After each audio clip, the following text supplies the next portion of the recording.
Israel ഗസയിൽ നടത്തുന്ന വംശഹത്യ ഇപ്പോൾ ഗസ നിവാസികളുടെ മാത്രം പ്രശ്നമായി മാറിയിരിക്കുന്നു. ഇസ്രായേൽ ഗസയിൽ നിന്ന് പിന്മാറണമെന്ന് ആവശ്യപ്പെട്ട അറബ് രാഷ്ട്രങ്ങളൊക്കെ യുദ്ധം കണ്ടിരിക്കുന്ന ഒരവസ്ഥ.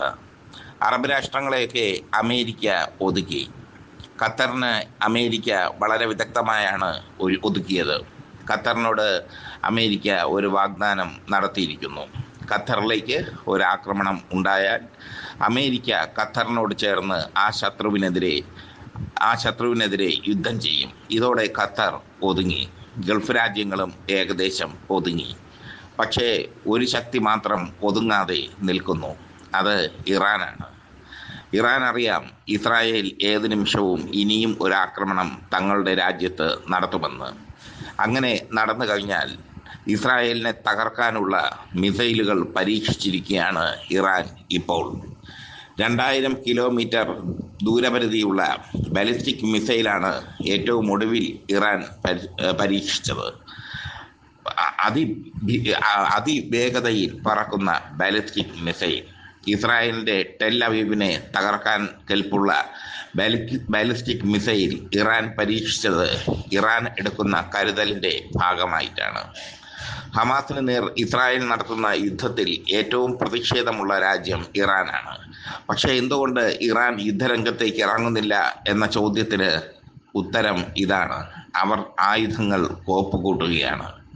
ഇസ്രായേൽ കണ്ണിൽ കണ്ടവരെ കടിക്കുന്ന പേപ്പട്ടിയെ പോലെ സമീപസ്ഥമായ രാജ്യങ്ങളിൽ എല്ലാം കടന്നു കയറി ആക്രമണം നടത്തുകയാണ്. ലെബനോനിൽ, സിറിയയിൽ, യമനിൽ ഒക്കെ ആക്രമണം നടത്തുന്നു ഇസ്രായേൽ. അങ്ങനെ ആക്രമണം നടത്തുന്ന ഇസ്രായേൽ തങ്ങൾക്ക് നേരെയും വരുമെന്ന തിരിച്ചറിവ് ഇറാന് ഉണ്ടായിരിക്കുന്നു. ഒന്നുകിൽ ഇസ്രായേൽ ഇറാനെ ആക്രമിക്കും, അല്ലെങ്കിൽ ഇറാൻ ഇസ്രായേലിനെ ആക്രമിക്കും.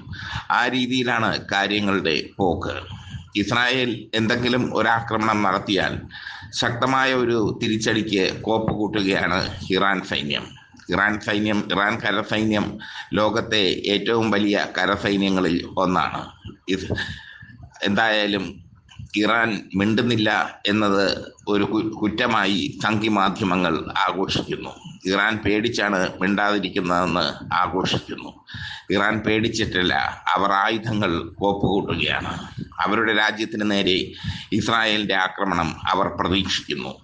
അമേരിക്കയുടെ ആക്രമണം അവർ പ്രതീക്ഷിക്കുന്നു. അമേരിക്കയോടും ഇസ്രായേലിനോടും ഒറ്റയ്ക്ക് യുദ്ധം ചെയ്ത് ജയിച്ച രാജ്യമാണ് ഇറാൻ. അമേരിക്കയും ഇസ്രായേലും സംയുക്തമായി വ്യോമ ആക്രമണം നടത്തിയിട്ടും മിസൈലുകളുടെ പ്രഹരശേഷി കൊണ്ട് അവരെ നിശബ്ദമാക്കിയ രാജ്യമാണ് ഇറാൻ. അതാണ് ഇറാൻ്റെ പ്രത്യേകത. ആ ഇറാനാണ് ആയുധങ്ങൾ കോപ്പുകൂട്ടുന്നത്. അവർ ആണവായുധ പരീക്ഷണവും നടത്തിക്കഴിഞ്ഞു എന്നാണ് റിപ്പോർട്ട്. ആണവായുധ പരീക്ഷണവും നടത്തിക്കഴിഞ്ഞ ഇറാൻ ആണവശക്തിയുള്ള രാജ്യമായി മാറിയിരിക്കുന്നു. ഇസ്രായേലുമായുള്ള യുദ്ധത്തിൽ ഇറാൻ പല പാഠങ്ങളും പഠിച്ചു. പ്രത്യേകിച്ചും ആണവായുധത്തിൻ്റെ അനിവാര്യത, മിസൈലുകളുടെ അനിവാര്യത. ഇപ്പോൾ അവർ പുറത്തിറക്കിയ ബാലിസ്റ്റിക് മിസൈൽ തദ്ദേശമായി അവർ നിർമ്മിച്ചതാണ്. അയൺ ഡോം, താഡ് തുടങ്ങിയ വ്യോമപ്രതിരോധ സംവിധാനങ്ങളെ തകർക്കാൻ ഇതിന് കഴിയും. അമേരിക്കയുടെ ഏറ്റവും മികച്ച വ്യോമപ്രതിരോധ സംവിധാനമാണ് താഡ്. ഇതിനെ തകർക്കാൻ ഈ പുതുതായി പുറത്തിറക്കിയ മിസൈലുകൾക്ക് സാധിക്കും. അതുകൊണ്ട് തന്നെ ഇറാൻ പേടിച്ച് മാളത്തിൽ ഒളിക്കുകയല്ല ചെയ്യുന്നത്. പുലി പതുങ്ങുന്നത് കുതിച്ചു പായാനാണ്, അല്ലാതെ മാളത്തിൽ ഒളിക്കാനല്ല. ഇറാൻ ആയുധങ്ങളുടെ ഒരു ശേഖരം തന്നെ ഉണ്ടാക്കുന്നു. ആയുധങ്ങൾ സംഭരിച്ചു വയ്ക്കുന്നു അവർ. കാരണം അവർക്കറിയാം, നാളെ ഇസ്രായേൽ തങ്ങൾക്ക് നേർക്ക് ഒരാക്രമണം നടത്തുമെന്ന്. അങ്ങനെ ആക്രമണം നടത്തിയാൽ ഇസ്രായേലിന് തക്ക മറുപടി കൊടുക്കാനാണ് ഇറാൻ്റെ തീരുമാനം.